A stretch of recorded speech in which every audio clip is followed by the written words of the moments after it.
tous, aujourd'hui j'avais envie de vous montrer plein d'idées de décoration pour votre chambre à réaliser hyper facilement et à tout petit prix. Parce que parfois, pourquoi acheter quand on peut créer? C'est parti!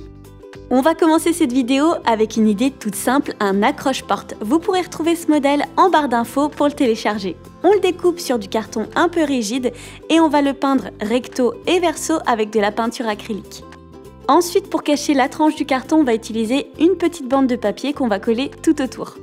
Si comme moi vous souhaitez encore plus cacher les rebords du carton, on peut ajouter un petit rebord en papier comme celui-là. On le colle et ensuite on peut dessiner ce qu'on veut sur notre accroche-porte. Ici bien sûr je fais une petite licorne, je sais que ça fera plaisir à beaucoup d'entre vous. Et on peut aussi écrire des messages comme sleeping, do not disturb, ne pas déranger, tout ce qu'on veut. Et voilà une idée super simple, quasiment 0 €. On va continuer avec une lampe en forme de diamant. C'est pareil, vous retrouverez le plan du diamant à télécharger en barre d'infos. Je le découpe sur du carton un peu rigide, je le recouvre de papier blanc, je fais la même chose pour tous les côtés de mon diamant et ensuite je vais pouvoir les assembler à l'aide de colle forte ou encore de colle chaude. Vous pouvez aussi recouvrir le tout de papier une fois que le diamant est monté, surtout pour les extérieurs parce qu'au début j'avais laissé le rebord de carton et c'était pas très joli. Donc j'ai refait le tout et ensuite on peut mettre à l'intérieur une bande de LED. J'ai trouvé celle-là chez Action, elle coûtait moins d'1 € je crois, donc ça vaut vraiment le coup quand on souhaite fabriquer sa lampe. On va prendre du papier calque, 2 épaisseurs pour que ce soit un petit peu plus opaque, on les colle les unes sur les autres et ensuite on va venir l'appliquer sur la lampe. Pour finir le diamant, bien sûr, on va coller notre forme de diamant, pourquoi pas avec du papier paillette ou du papier uni, comme on voudra. Et voilà, rien de plus facile que de créer sa propre lampe personnalisée. On continue avec une idée toute simple, un porte-document. On aura besoin d'une planche de carton, celle-ci fait 21 cm sur 29,7 cm. On recouvre les bords et le carton de joli papier.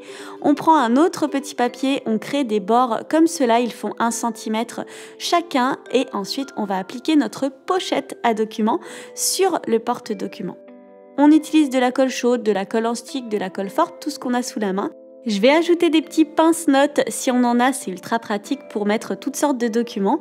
Et voilà, j'ai mis un petit semainier et je glisse plein de choses dans la pochette pour ne rien oublier. C'est simple, c'est joli, ça décore, bref, rien de plus facile à créer.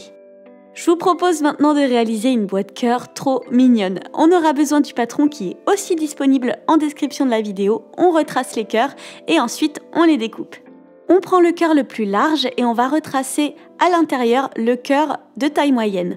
On va découper sur le trait qu'on a retracé et ça va nous donner le cœur pour notre couvercle. Ensuite, on prend une bande de papier qu'on aura bien assouplie en cassant les petites rainures et on la colle tout autour. Quand c'est fait, on va pouvoir recouvrir le carton à l'aide de papier. Je vous conseille d'utiliser un papier un peu rigide pour qu'on ne voit pas la colle à travers et que ça résiste bien avec le temps. On colle le papier tout autour et on va aussi décorer l'avant de la boîte en reproduisant le cœur et en retraçant son contour extérieur puis intérieur. On va découper le tout et on colle le cœur sur l'avant. Le couvercle est quasiment prêt, on va pouvoir glisser à l'intérieur un cœur en plastique. C'est du plastique de récupération que j'ai eu avec des boîtes de cosmétiques. J'ai découpé le tout et ensuite je recouvre les parois du cœur intérieur avec le même papier.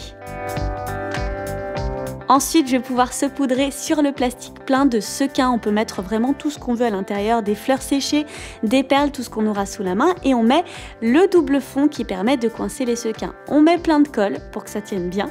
Et voilà, on a un super couvercle avec des sequins. On fait le reste de la boîte à l'aide du patron et voilà ce que ça donne. C'est trop mignon, on peut même offrir cette idée pour la Saint-Valentin.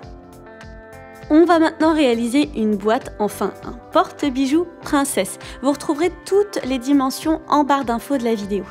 On va coller toutes les parties de la boîte ensemble pour former comme un grand rectangle de 4 cm de profondeur. Et une fois qu'on a le cadre de notre boîte, on va plier une feuille de papier en 4. Et en prenant comme repère les pliures du papier, on va tracer un premier rectangle de 9,5 sur 7,5 cm, puis un deuxième à 1,5 cm du bord, donc de 8 cm sur 6 cm. Tout autour, on va dessiner des arabesques pour faire un cadre un peu baroque digne d'un château. On le fait seulement sur l'une des faces et ensuite on va pouvoir découper en suivant nos traits.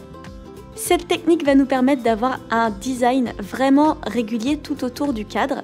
On peut le déplier et voilà ce que ça donne, un cadre baroque. On peut essayer plusieurs fois jusqu'à ce qu'on soit content du motif et ensuite on va pouvoir le retracer sur du papier plus rigide. Comme c'est la face de notre porte-bijoux, il faut que ce soit un peu résistant. On peut le découper et sur le même patron, on va dessiner d'autres arabesques qui viendront à l'intérieur du cadre. On peut les coller à l'aide de colle en stick. Et voilà la façade. On va pouvoir ajouter à l'intérieur de notre porte-bijoux des trombones qu'on ouvre et qu'on replie de manière à créer des petits crochets. C'est une astuce très pratique quand on n'a pas de crochet de bricolage sous la main. Et on va aussi ajouter des petites punaises pour faire d'autres fixations. On pourrait suspendre des colliers, des boucles d'oreilles et on n'a plus qu'à ajouter notre façade. Notre porte-bijoux est presque prêt. Si on n'a pas d'autre moyen de fixation au mur, on peut aussi prendre un trombone et le fixer à l'arrière de la boîte. C'est ultra pratique et ça coûte quasiment rien. Pour ajouter encore plus de magie et de côté princesse à notre porte-bijoux, on peut ajouter du vernis-colle avec des paillettes ou de la colle tout simplement, qu'on viendra ensuite saupoudrer de paillettes. Et voilà encore une technique toute simple pour créer soi-même son propre porte-bijoux. Ça peut aussi servir de cadre. Il y a vraiment beaucoup de choses qu'on peut faire à base de matériaux de récupération. Souvent, on en a plein la maison, on ne sait pas quoi en faire, on les jette, alors qu'on peut en faire des choses jolies, utiles et très pratiques. J'espère que toutes ces astuces vous auront plu. Si vous aimez les vidéos à base de matériaux de récupération, n'hésitez pas à me le dire en commentaire ou si vous avez des thèmes de vidéos que vous aimeriez voir sur la chaîne. Et je vous fais de très gros bisous. Salut, salut!